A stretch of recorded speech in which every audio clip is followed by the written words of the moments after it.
Okay. Ulikuwa na record? It's okay.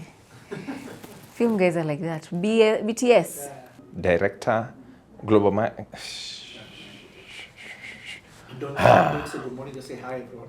Oh, hi everyone, because you never know where they're watching from. Okay.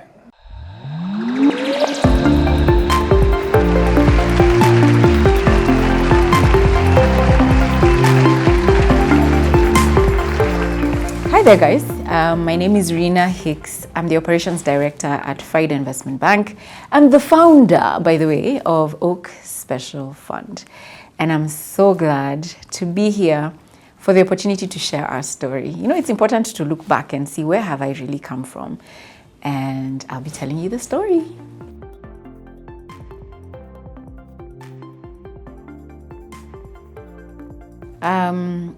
So this journey began actually quite a number of years back, probably around 2016.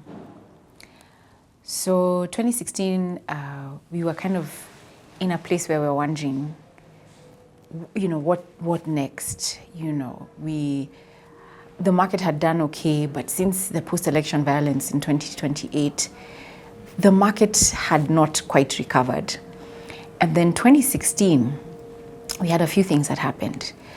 Nakumat went under, Imperial Bank went under, Chase Bank did what happened.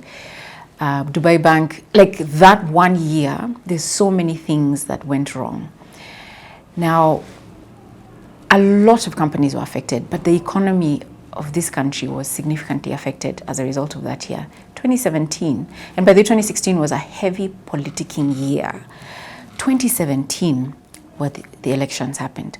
So usually in an election year, things just, you know, economic activity slows down significantly. Focus is on politics. You know, business is tough. For those of us who are in business, it becomes really, really challenging. And so in that season, we're trying to see, okay, it's been since 2006, 2007, 2008. Actually, 2008, we had Safaricom IPO. But after the Safaricom IPO, everything else sort of just started slowing down. And after 2017, it got worse. And so our discussions around what can we do to enhance our revenues began, like, seriously. When we looked at our numbers over the years, it was a race to the bottom where commissions are concerned. You know, we're having all these international banks buying brokers. You know, whether we're talking about CFC was bought by Standard Bank in South Africa, became Stanbic, they opened up SBG. We had AIB being bought by, sorry, it was called, what was it called? Ashbu. It was called Ashbu Securities. It was bought by an Mauritian entity. I mean, so we had all this activity where Coop Bank bought a broker. It became Kingdom Securities. So banks started coming into our business. Equity Bank started a brokerage, okay? So all these different banks now came into our turf, and it became, okay, commissions, we are fighting. So local brokers now started struggling in terms of not being able to get as much commissions as they were before. We said, hey, things have to change. So I remember 2018, I think it was 2017, 2018. I talked to the board and I said, we need to start Forex trading, because that's in my mind, that's where we needed to transition into. And they were like, we are not too sure, blah, blah, blah. So guess what? I decided to register a company. Okay, so I got some guys in the US who we started a conversation with. I traveled to the US in September 2019. And we sort of explored, how can we do this? A few products, blah, blah, blah, figured it out, came back, started this company and started shopping around this other international investment that we could do as Faida. But because Faida was not saying yes, I decided, let me figure this thing out and start on my own. Faida can jump on this bandwagon eventually. Where? Okay, just a second. I need to stop right there. And you first of all need to understand that Oak does not exist outside of Faida, right? So I'm going to let Bob Karina, chairman of Faida, come in and tell you a little bit about who Faida is. All right, so thank you very much. My name is Bob Karina, the founder and chairman of Faida Investment Bank. And I have been involved in the market since 1995 when we founded Faida as a stockbroking firm and converted it into an investment bank in 2007. During the same year, we also established Rwanda Securities, called Faida Securities Rwanda. And the unfortunate thing in Rwanda was that they did not open the market until 2011, which was launched on 31st of January 2011 by His Excellency President Paul Kagame. So we've been now there, and when we went to Rwanda, because of my experience in Nairobi, they gave me the position of Vice Chairman of Rwanda Stock Exchange, where I served up to 2020 when they made me the Chairman of Rwanda Stock Exchange. In Nairobi, I have served in various positions as a board member at the Nairobi Securities Exchange, combined about 12 years, and now also served in the CDSC, which is Central Depository and Settlement Corporation, for 16 years, and have served in many other boards, KEPSA, Chamber of Commerce, Kenya Industrial Estate, and many others.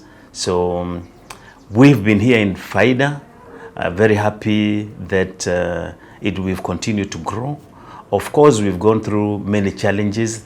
There was a time like in 2000 when we were even tempted to close because the market really went down, and it went down where the index went below 1,000.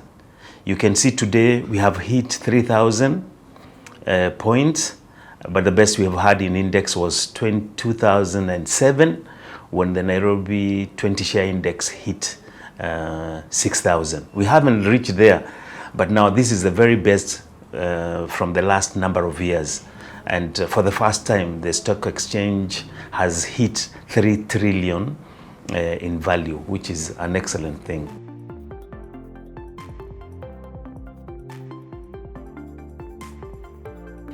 Okay, when you are just a stockbroker, all you do is buy and sell shares and bonds, and then you're involved in transactions as a stockbroker where you sell the IPOs to the retail investors and some institutions. But when you become an investment bank, your functions open up. You can now lead that transaction. You can be the lead transaction advisor, you can be lead sponsoring broker, and many other roles. We are now able to do valuations of companies. We do mergers and acquisitions. For instance, the last merger in Kenya that was done in the stock market was a merger of CBA and NIC, where we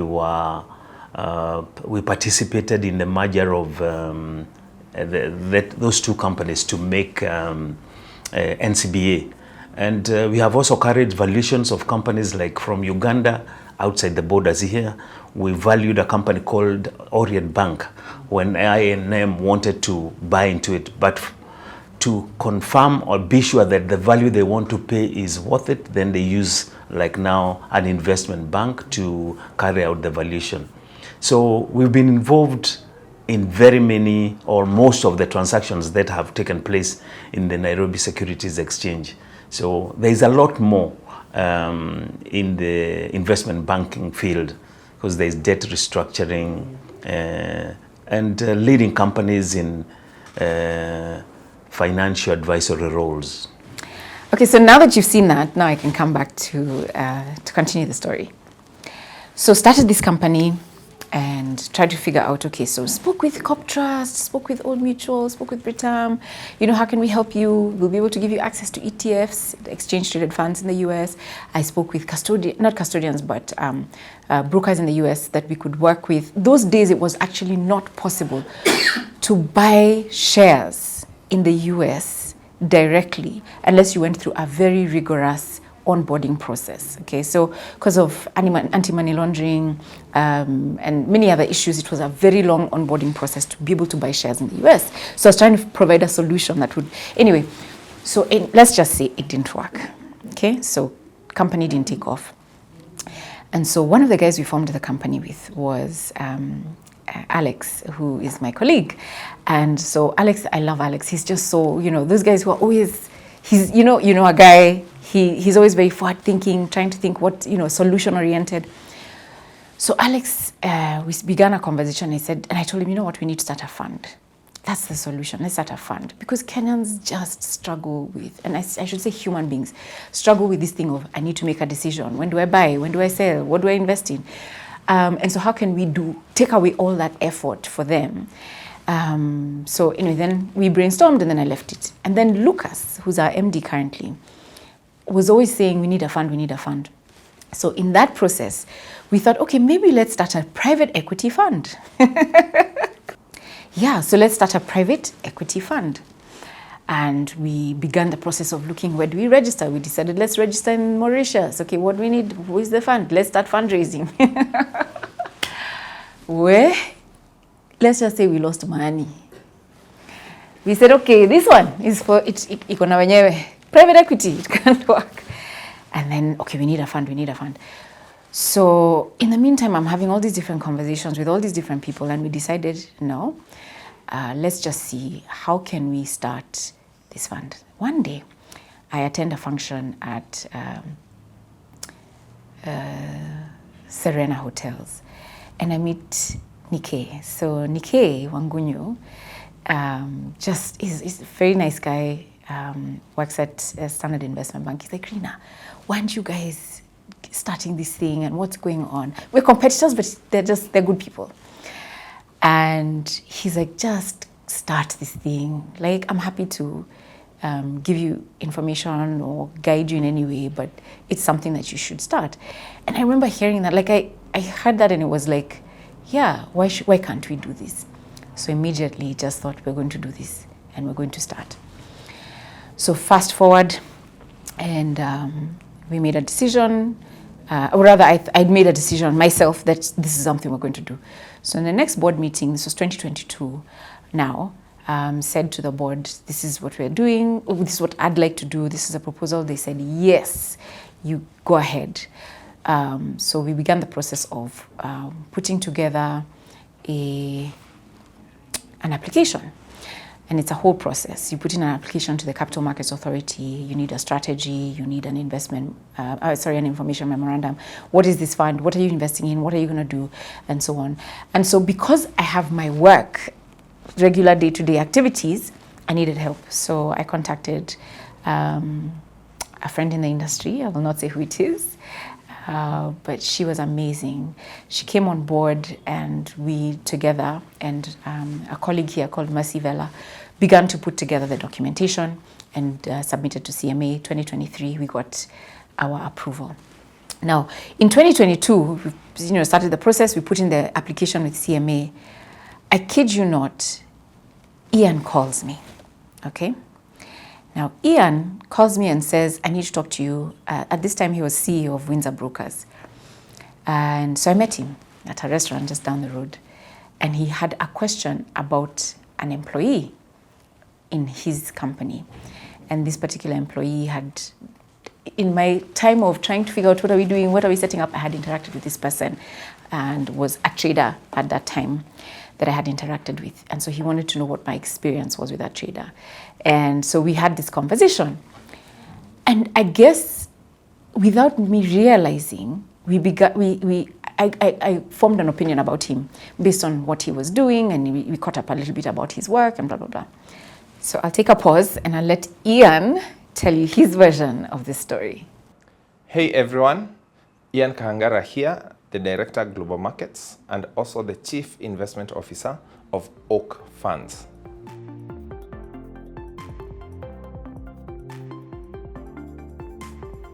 Actually, the journey is a funny story because what happened is I was a CEO of one of the online forex brokers in Kenya, and I was called into a meeting by some of the directors in the company, and we started discussing on opportunities of the Kenyan market and even how maybe my products in my previous company can plug into various products.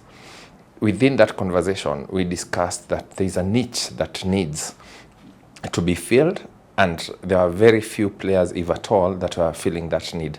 And it was the exposure into global markets and also fund management in terms of people want exposure, but they are not either willing or they don't have time or the expertise to actually trade in the global markets. So people wanted to put in the money, but have experts who can give them returns while managing their risk for them.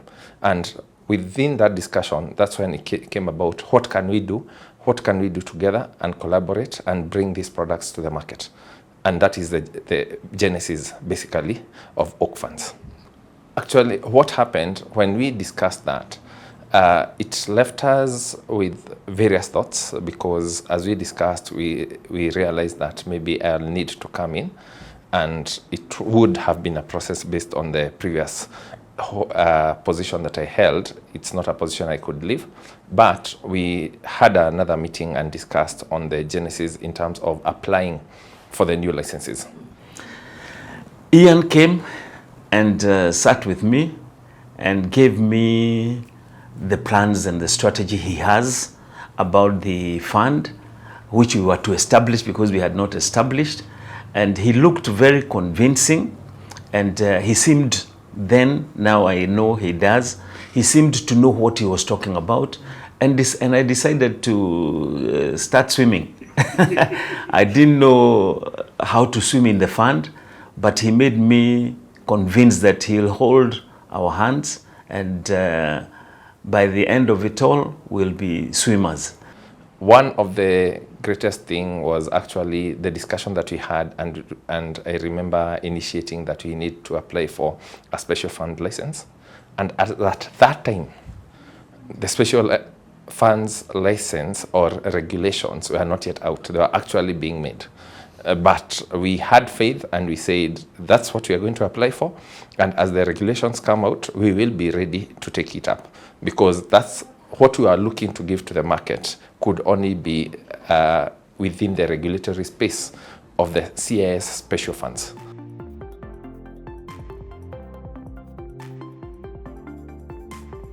Okay. I'd like first to explain the difference between now the special funds and the traditional, I call them traditional CIS or collective investment schemes. Before, majorly, we've had what can be categorized as, call them four investment schemes. So one being the money market funds, two, the fixed income funds, three, the equity funds, and what we call balance funds. Balance funds is a proportion of either of the three, either two of them or three of them in different ratios to form, let me say, a hybrid of a money market fund and a fixed income, or with an equity fund, or that's what's a balance fund.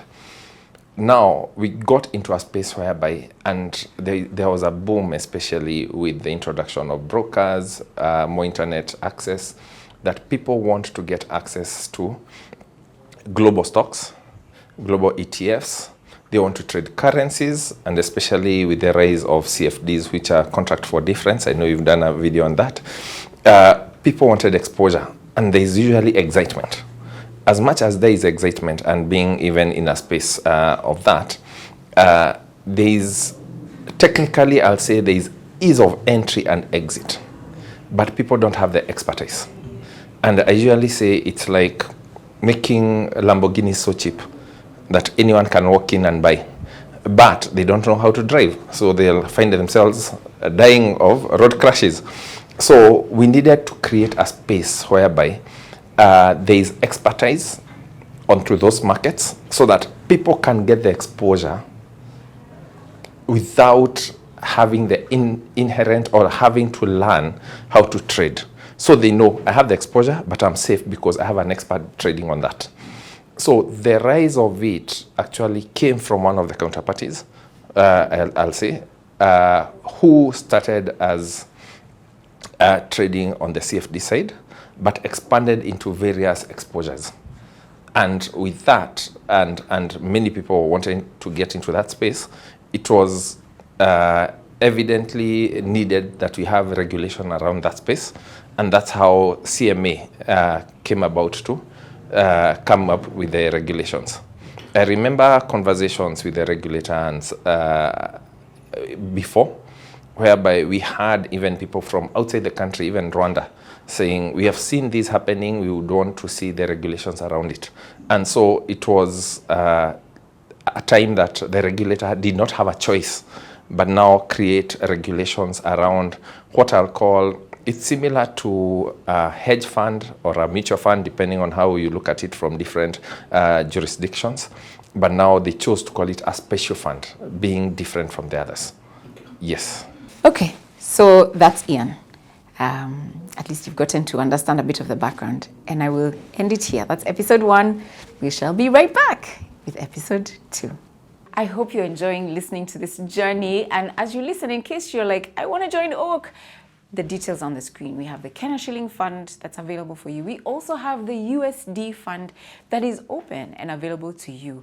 And so we can share a fact sheet with you, information on how you can set up. You can set up a call to find out more information, and the details are on the screen. Karibu sana.